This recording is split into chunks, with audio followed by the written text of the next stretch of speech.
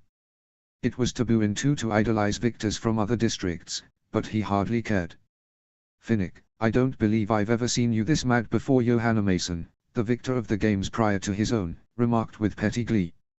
"Shut up," he and Felix told her at the same time.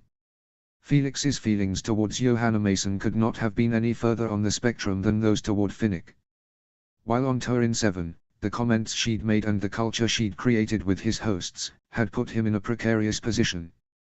Yes, she was a regular ray of sunshine, the axe-wielding instigator. Finnick Adair had a good 3 inches and 50 pounds on him and was looming over him with a threatening, barely restrained fury. "You honestly didn't see that coming?" Athena taunted from her seat, chuckling, providing the least amount of effort at assisting him that she could. She shook her head with a self-satisfied expression. "Maybe doing this for the last 8 years wasn't one of your better ideas, pretty boy." Felix remained in place, watching the older mentors move on in the conversation without him, before Finnick gave him a pointed look. "Loyalty in the Alliance is supposed to mean something, too. Being a rookie doesn't give you an excuse." "Really?" "Because that's not how I remember the Alliance," Felix said, his eyes darkening at the accusation. His thoughts strayed to the female tribute from 4 the year before. He'd truly liked her, which in hindsight and foresight, had been a critical mistake that had nearly cost him his life. "I couldn't control what happened." "Stop," Felix replied, calmly. "It's fine. It's over. It's the games. It's how it goes, which is why I shouldn't have to tell you to focus on what's important." Felix gestured his head to the screen. Kailani stood with Glimmer, sorting supplies. "She earned a 9. She has a chance." Rio was dead from the second they plucked his name from that bowl. He watched the screen intently as the Alliance came together. "You hear, Kato? Marvel is the only one he wants, but she's still alive. Stop worrying about Rio. He's a bookend. Do your job. Save Kailani Calder." Finnick frowned, watching him with distrust, but reluctant to respond. This conversation had certainly taken an unpleasant turn. "Been a few days since you got laid, Adair," the two heard. Both turned towards the booth for District 1 next. "Loosen up. Have a drink." Finnick put on a smooth faced in impressive time, a charming smirk replacing the previous scowl. "Been a while since I saw you last, Kashmir." Her brother's face hardened at the exchange, but he remained coolly impassive as Kashmir replied with a smile. "Now, doesn't the youngin have a point? Lex talionis, Finnick. It's an eye for an eye." "You've forgotten the context of that quote," Finnick replied. "Yes," Kashgloss said with a wan smile. "Does it not read, 'An eye for an eye makes the whole world blind'?" The luscious, decadent blonde only shrugged, managing to look impossibly beautiful in even such a simple motion. "As long as it's not Marvel going blind, I suppose it doesn't matter." "You weren't around for my victory tour," Felix commented, pulling his arms back lazily, and reinserting himself into the conversation. "I'm Felix Gray, what's up?"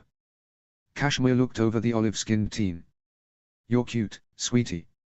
She smiled, teasing him. "Welcome to the pack." "Bombshell may look nice, but she'd swallow you whole," Johanna warned. Felix blinked, forgetting she'd even been there. While her assertion was probably true, he couldn't suppress an eye roll in response. He was much too distracted by his own excitement to care what the victors were actually saying. The blonde woman narrowed her eyes. "You are such a child, Johanna." "Rather be a child than seduce a child," Johanna shot back, hotly. Were they talking about him? He was most certainly not a child, and he was quick to make that known. "Mason, how old do you think I am?" he balked. "Of reaping age, for certain." "So are you." Felix countered, in dismay. Finnick, apparently done with the theatrics, left them. In doing so, he pulled Johanna away with him. "Mr. 73, back to work," Athena ordered him, pointing her head to his empty seat. As he took his seat, she gave him a pointed look, and he redirected his attention back to the screen, where Cato and Clove were sorting through the food and setting up packs for each member of the team. Unlike many of the other tributes who'd grabbed the first thing they'd laid hands on, these backpacks were more color neutral, black and green instead of orange and red. Every few seconds, one or two tributes in the alliance would glimpse over their shoulder warily, before fixating on the tasks assigned to them. In the 10 minutes that had elapsed while Felix and Finnick had begun talking, Peter Mellock and Marvel Sinclair had set up the first of 3 tents. Each tent comfortably fit 2 tributes, but if they tried, a third tribute could probably be fit in as well. Glimmer and Kylani, meanwhile, sorted through the weapons and had begun to lay them out for dealer's choice: spears, knives, axes, swords, scythes, even a singular bow and a sling of arrows. Athena had created a column of the surviving tributes on computer, which Felix leaned over and gave a brisk once-over. Left in the games were Marvel, Glimmer, Cato, Clove, Datum, Kylani, Rayner, Taylor, Weston, Rue, Fresh, Katniss, and Peter.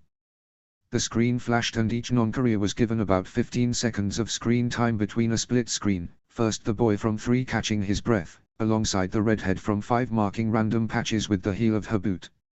It flashed again and the girl from 8 was holding to her pack for dear life. The boy from 10 was in tears. There was a last flash, and there the girl from 11 traveled west, trying to keep quiet. The boy from 11 strove north towards a plain of wheat fields.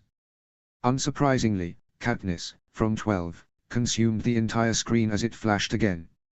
She had yet to stop running, not even to rummage through the contents of her pack, and continued heading towards the southwestern edge of the forest.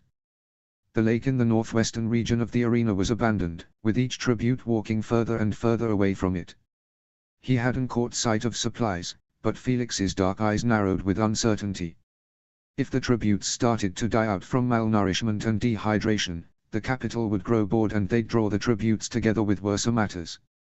They need to get moving, Felix said, still watching the screen. Staying in the cornucopia will make them more vulnerable. Yes, but it could take them days to come to that conclusion, Athena replied, watching as each career was granted first pick of the weapons. Glimmer hesitated, before snatching up the bow and quiver of arrows. Marvel quirked his eyebrows up at that, but only stalked forward to retrieve a small selection of spears. There are 7 tributes to hunt before the alliance dissolves. The best way to smoke them out is to monopolize the water supply. We do that by rewarding good behavior. Once everyone had picked over their selection, Peter Mellock was allowed his turn. He selected a knife. Rather predictably, Clove crossed her arms, and pounced. Well, then. Let's see what you can do. Didn't we agree to abandon the sociopathic child approach years ago, Clove? Felix thought to himself with a sigh as he slumped in his chair. Peter strove towards the food supply and picked up 2 stalks of celery. Anyone hungry? No one moved to stop him, so he walked forward, placing the stalks on a flat serving plate. With a deep breath, the boy began to hack furiously, dicing the vegetable into small, precise pieces. Athena had her first human response since he'd met her, scrunching her face. "What a bizarre little boy," she said. Felix watched as Marvel only laughed, slapping him on the back. "Now just do that to the other tributes and you might actually have a chance." Peter stood awkwardly, looking embarrassed as the alliance made a spectacle of him. Unsure what to do next, he flushed an ugly red. He took a second heavy breath, before flinging the same knife directly towards Clove. Her eyes widened, and she hastily swerved to the side and out of immediate range of the knife. "Goodbye, Peter Mellock," Felix said with an exasperated groan, leaning his head against the screen before him. At first, there was no immediate reaction from the alliance. Kylani and Marvel slackened immediately, wearing identical grimaces, and not daring to venture forward. "Whoa, lover boy," Cato hooted, impressed. He walked towards the blonde, an amused smirk plastered to his smug face the whole time. The ash blonde avoided Cato's gaze. "That took a lot of nerve." Cato gave a sadistic laugh. He then violently wrapped his right hand around Peter's neck and lifted him off the ground. His tone shifted, his teeth gnashing together as he sneered, "But, if you ever do that again, I'll take great pleasure in breaking every bone in your fucking body." All 206. He dropped Peter to the floor, giving him a swift kick to the stomach, and muttered to himself as he stalked off, "Fucking District 12 scum."